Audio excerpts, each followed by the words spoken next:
고객의 공급업체 선별 기준. 그러니까 내가 물건 산다고 하면 사는 입장에서 얘기를 한 거예요. 사는 입장에서 어떤 공급업체를 뭘 가지고 선정할 거냐 하는 것은 경쟁업체의 경쟁력 있는 품질과 가격, 거래의 편의성. 다시 말하면 여기 그 경쟁업체라는 얘기는 거래업 공급사가 얼만큼 경쟁력 있는 품질의 제품을 제공할 수 있고 가격은 낮고 또 거래는 얼만큼 편하게 해주느냐 이런 거에 대한 거다. 공급업체 영업사원은 고객이 가치를 느낄 수 있을 만한 가격을 갖다가 제한을 할 수 있어야 되고 또한 편리한 방법으로 거래를 할 수 있도록 해줌으로 해서 판매가 실현이 가능한 거다. 그러니까 결국은 우리가 물건을 사는 사람 입장에서는 가장 중요한 게 가격에 대한 거 상당히 중요할 거죠. 가격이 다른 업체보다 좀 더 품질이 낮아야 될 것이고 또 거래할 때 편리한 방법이 좋겠다. 그래서 주로 우리가 이러한 거래적 영업에서 어떤 거래적 관계에서의 행태를 보면 텔레마케팅이라든가 또는 인터넷 쇼핑을 한다거나 또는 어떤 구매 발주 절산 시스템 이런 것들이 잘 활용할 수 있도록 되어 있다거나 또는 효율적인 배송 시스템 이런 것들이 이제 결국은 거래적 영업을 할 때 이 실행을 하기에 좋은 수단으로 작용할 것이다. 그 다음 우리가 회사 차원에서 우리가 고객하고 이제 고객사 똑같은 얘기인데요. 이런 고객사와의 관계 증진을 위한 에서는 그 투자하는 것이 자문적 영업이나 파트너십 영업보다는 투자의 수준이 낮다는 얘기죠. 또 고객과의 관계 증진을 위한 노력은 주로 회사 차원이 아니라 영업사원 어떤 개인 차원에서 이루어지고 그 노력의 대상도 구매 담당자한테 이루어진다. 이런 얘기죠. 예를 들어서 컴퓨터를 파는 업체가 건양대학교라고 하는 이 조직 대학에다가 컴퓨터를 판다고 하면 건양대학교 전체를 하는 게 아니라 총무과에 컴퓨터를 사는 구매하는 담당자 저게 이제 구매 담당자 그런 의미예요. 직원이 두세 명 있어서 그 사람 나누어서 어떤 사람이 A4 용지 구매하는 사람 있고 어떤 사람이 컴퓨터를 구매한다고 하면 컴퓨터를 구매하는 사람과의 관계죠. 그리고 이제 회사 차원의 영업을 하는 게 아니라 컴퓨터를 파는 회사의 영업사원이 와서 그 구매 담당자와의 어떤 거래 관계 이 정도에 머무르는 것이 바로 그런 거다. 따라서 영업사원이 컴퓨터에서 회사에서 컴퓨터를 파는데 그 컴퓨터를 파는 영업사원이 다른 회사로 옮겨갔다 라고 하면 결국은 영업사원이 이탈하게 되면 고객도 동반 이탈한다. 그러니까 건양대학교 총무과에 컴퓨터를 구매하는 직원이 A사 컴퓨터에서 사왔는데 A사 컴퓨터의 영업사원이 바뀌어버리면 B사로 언제든지 옮겨갈 수가 있는 거다. 그런 얘기입니다.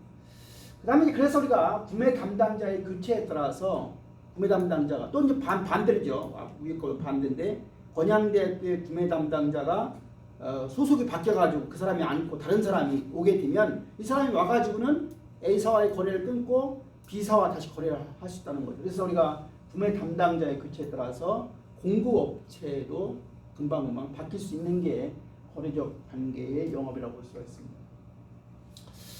이제 한 차원 높여서 자문적 관계 또는 자문적 영업이라고 하는 건 뭐냐? 자문적 관계라고 하는 것은 공급업체가 단순히 어떤 상품이나 서비스를 판매하는 차원을 넘는 거예요.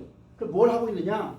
고객이 가지고 있는 어떤 문제를 해결해 주거나 고객이라고 하는 것은 결국은 물건을 사는 사람 입장인데 물건만 들어온다고 되는 게 아니겠죠. 그 물건이 결국은 시스템이 잘 작동되게 하려고 하면 여러 가지 어떤 문제들이 해결해야 되는데 그런 문제까지를 갖다가 해결해 줄 능력이 있는 걸 얘기하는 거예요. 그래서 또는 어떤 이제 시스템이 바뀐다고 하면 그 시스템이 바뀜에 따라서 어떤 문제가 야기일 건지 다시 말하면 고객이 미처 생각하고 있지 못한 새로운 어떤 밸류 이런 것들을 제공할 수 있는 그런 관계까지를 고려하는 게 바로 자문적 관계가 되겠습니다.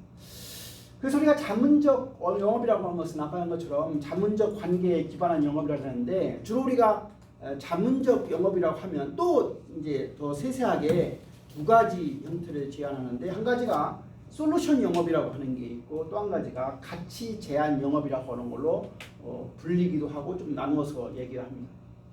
그래서 우리가 다양한 분야에서 광범하게 활동하고 있는 개념들 보면 주로 우리가 이쪽 자문적 관계에서는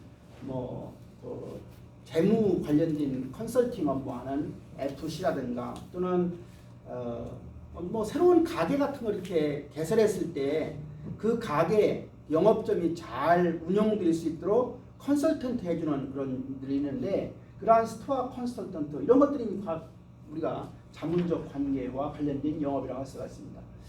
그래서 우리가 자문적 관계에서 영업사원이 주로 어떤 일들을 수행하는가 봤더니만 다음과 같이 정리할 수 있겠습니다. 첫 번째는 고객이 가지고 있는 문제나 또는 시장이 제공하고 있는 새로운 기회를 고객이 잘 우리가 이해하도록 돕는 업무지. 그게 첫 번째고요. 두 번째는 고객이 보다 바람직한 문제 해결 방안을 찾을 수 있도록 도와주는 업무.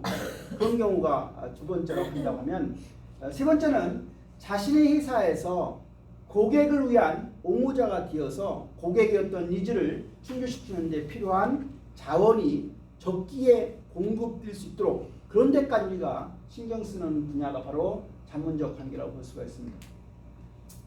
그래서 우리가 자문적 관계 영업에서는 이런 자문적 영업 실행을 위해서 양쪽이 상당한 수준의 지식이나 이런 것들이 축적이 되어 있어야 돼요. 그래서 어떤 지식이나 기술이 자질이 요구되느냐 이런 것들이 열게되어 있습니다.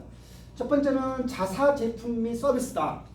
물건을 파는 사람, 공급업체 입장에서는 충분히 자기들이 팔고 있는 제품에 대해서 상당한 정도의 어떤 그 지식을 가지고 있어야겠다. 뿐만 아니라 고객사도 물건 사주는 고객사도 어떤 제품을 만들어서 파는 회사를 하면 그 회사 제품, 그 회사에서 제공하는 서비스 이런 거에 대한 지식도 상당히 가지고 있어야 된다. 그 다음에 이제 고객사가 소속되어 있는 산업이 현재 어떤 상황인지 그런 환경에 대한 이해, 또 고객사의 어떤 비즈니스 모델, 내가 물건을 판다라고 하면 물건을 사주는 사람 회사의 비즈니스 모델은 뭐냐? 분명히 비즈니스 모델이 뭐라겠죠? 비즈니스 모델 많이 하죠. 은행에서 돈을 빌리러, 기업에서 돈을 빌리러 오면 그거 보자고. 비즈니스 모델 좀 봅시다. 비즈니스 모델 좀 봅시다. 비즈니스 모델을 보자 그래요. 비즈니스 모델이 뭐예요? 많이 듣던 얘기인데 설명하는 게 어려운가요? 전민이 똑똑한 전민영이가 보기 비즈니스 모델이 뭔가? 우리말로 하면 뭐예요? 사업 모델 또는 여기 비즈니스는 사업인데 그럼 사업계획서 비슷한 거예요. 사업계획서. 여러분 사업계획서에 보면 뭐가 있겠어요? 어떤 제품이나 어떤 서비스를 어떻게 만들어서